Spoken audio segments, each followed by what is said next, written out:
All right, guys. So this is our first masterclass, and Vaishnavi Vineet will be recording this video. So first of all, let me make it clear: I am not an expert in Python, but then what I'm going to do is I'm going to help you teach the methods. Sorry, teach the principles and not the methods. So the idea behind here is, if you want to, let's say, learn how to swim, you don't read a PDF.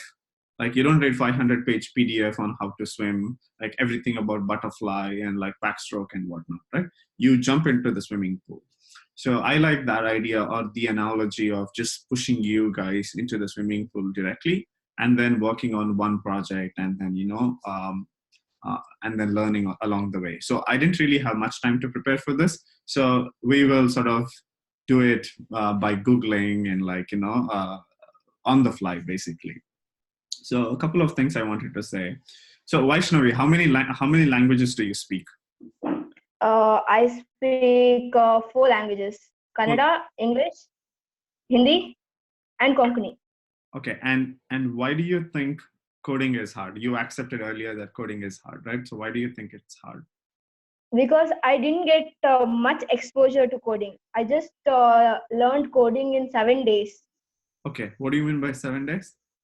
Meaning, I am a meaning basically I'm a bio student in PU, and this semester, like in first sem engineering, we didn't had computer coding, and we had only 7 days training in coding. Okay. So I learned somewhat coding in that 7 days training. Okay, sounds good. So now I will tell you why Python is an easier language than your spoken language, right? Yeah. One of the reasons is, so let's say English, for example, has a huge vocabulary. Let's say, I don't know the number off the top of my head, but let's say English has 70,000 words or something, And then let's say Konkani also has probably 30,000 words in its vocabulary. And you know these words, right? You know words like... Hello? Hello. Can you hear me? Yeah. I can hear you. You can hear words like, I don't know, you know words like equations or start or import, or like things like these, right? But Python has a very limited vocabulary. So it's called a keyword. So for example, something like from, import, like, all these green ones that you see, some of these things, okay, not all, I will get to those.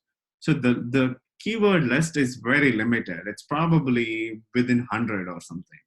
So it's so much easier what you can do with this 100 words than in comparison, and you don't even have to know all these 100 words, in comparison with 30,000 words that you already know with English or, Konkani or Tulu or whatever, right?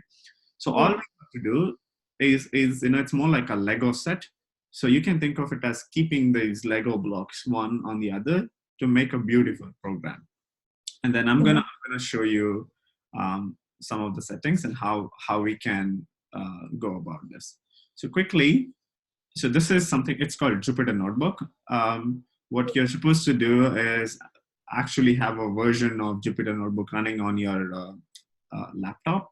So we can figure this out, maybe discuss it on the channel or something, how to download it. But I'm gonna show you, you just have to Google something like Jupyter Lab online or something, and then follow these links, and then you'll get to a page like this. And then let's start like a new notebook. So we will use Python 3. So Python 3 is like the third version, like there are different versions. So 3.0 is the latest version, not the third version, not the latest version of Python. Okay, so we'll click on this, and then maybe we'll rename this as I don't know, masterclass. Okay. So one good thing about Python is it gets executed a line at a time. Okay. It's more like if I were your teacher and you give me an essay, I correct your essay one line at a time. Assignment one. Instead of giving me this and then I going through an entire essay at a time. It is easier because if there is some problem in one line of your essay, you can immediately correct, and then you don't have to make the same mistakes again. But you can just it works one line at a time. So what we can do, first thing I'm going to teach you is, okay, is how to comment. So for example, yeah. So let's say like if you use pound and then say, hey, I am here, and then let's say you press this button, it doesn't do anything. It's basically for like commenting or like, to show, to explain the code better or something like that. Okay, like this code won't be executed. So I'll come back to this maybe, but the simplest thing you can see is something that you already know. Okay, so for example, you know this, right? A is equal to 1. You learned this in algebra or something back in school. It's all like variables. So you can press this, or I press enter in my screen, and then this is executed. So if you want to see the value of A, just do A, shift enter, and A is equal to 1.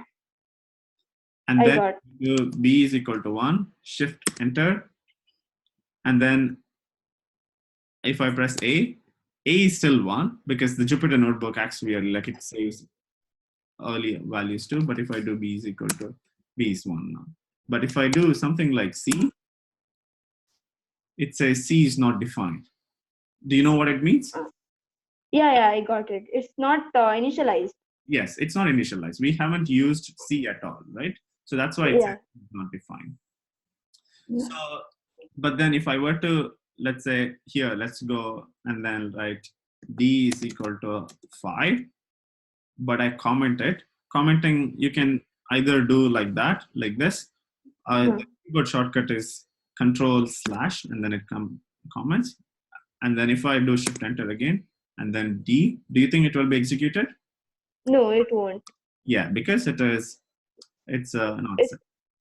not executed like comment lines. Yes, exactly. So let's get rid of all this. So that is clear, right? That's very simple. Yeah. So let's do A is equal to 1. Okay. A is equal to 1, B is equal to 2, and then C is equal to 3. Okay? Yeah. Okay, you can't do this because they have to be in different lines. So, okay? Yeah. And then let's say, so I want to add these up. So A plus B plus C, and then that gives me 6, right? But then it's not stored anywhere. As in, like if I have to do this over and over again, 100,000 times, like where do I get this number from, right? Like it has to be stored somewhere. It's like save this A plus B plus C's answer somewhere.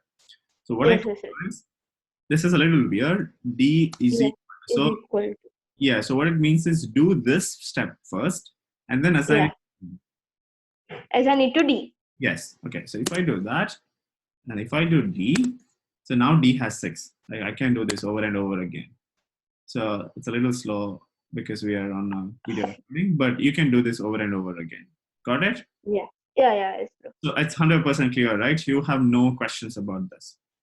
No, bro, I don't have any questions. Okay, good. So now, but what if you wanted to check whether D is equal to 6?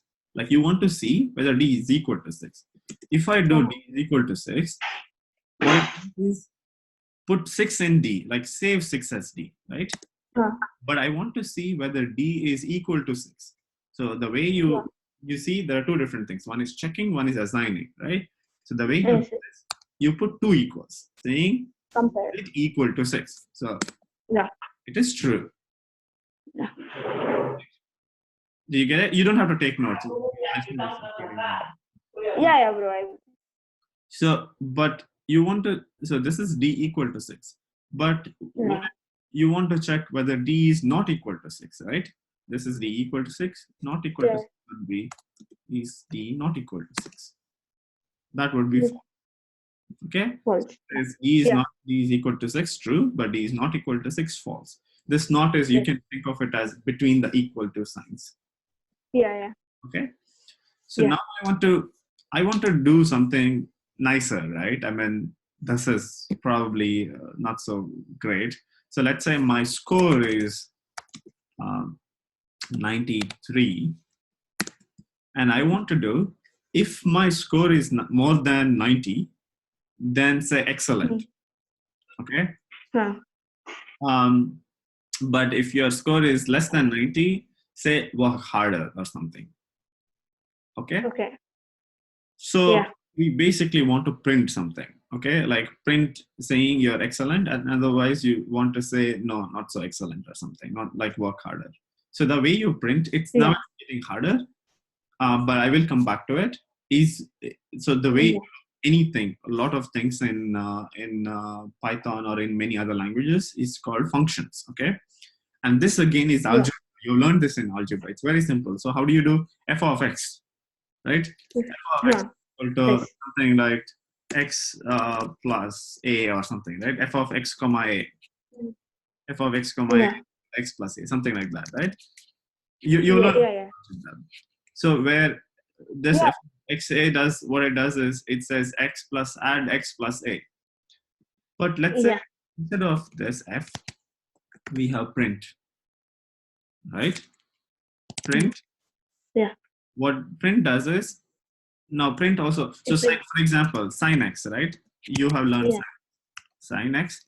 What sin x is, or like what sin of x does is, you know the formula, right? X by 1 factorial plus x squared by 2, whatever. I don't remember. So exactly. So what print x does is, similarly to sin x, it's also a function. What print x does is it prints x. But then do you think it will be executed? No, because x is not defined. Right? I got it. You got it, right? So print score. It will print 93. But what if I wanted to print the word score itself? Let's say instead of printing 93, so I wanted to print 93, which is score. But I also want to print score, the word score itself. So I can do the same thing, but put this in quotes. So that means like literally, these quotes are called literals, right? Literally print the word score, not print 93. Like, right? Yes. So I can do this, and then I can say score 93, maybe. Okay. So it prints score and also 93. Got it? Yes. Very cool. Very, very cool.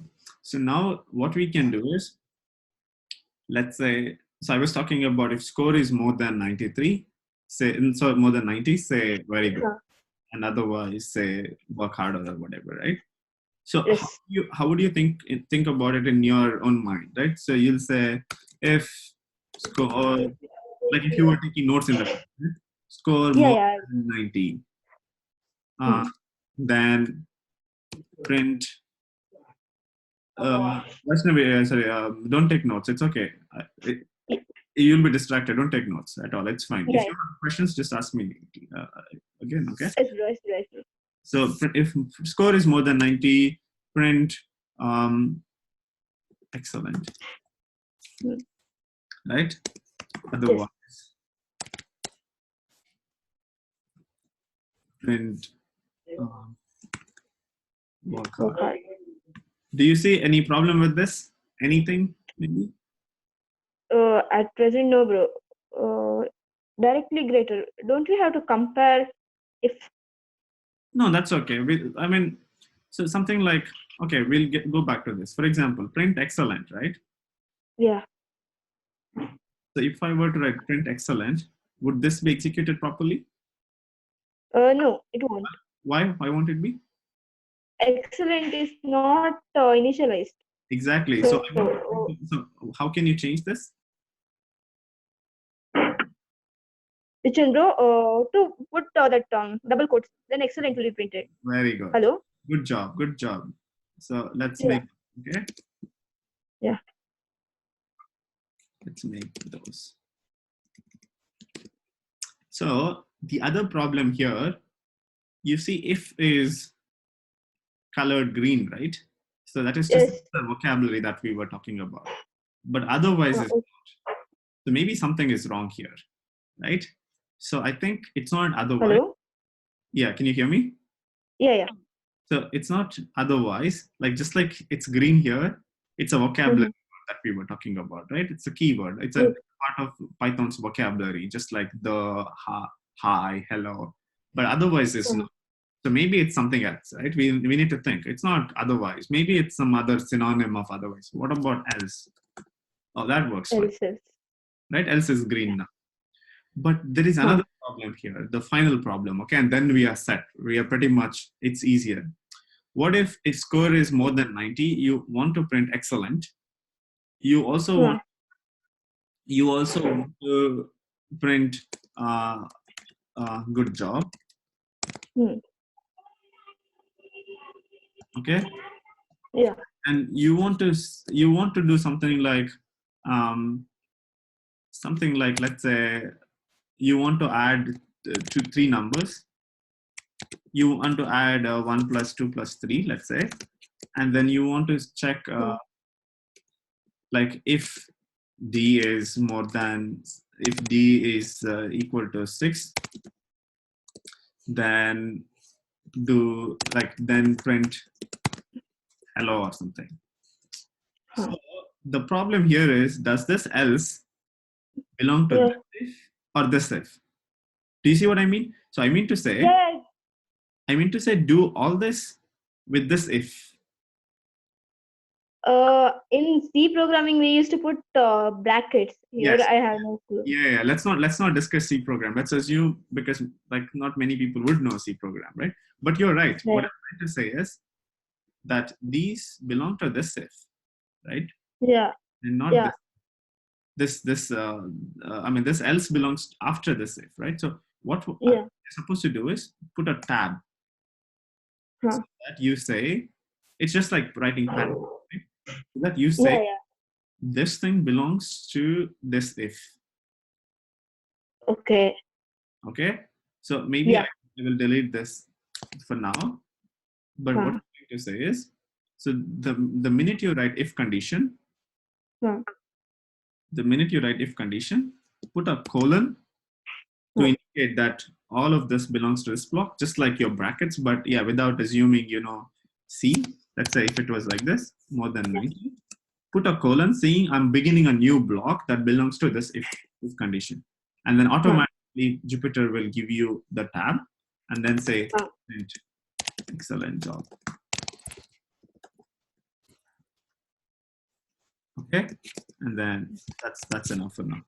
And also, just like if, you'll also have to put a block after else, and then say print work hard.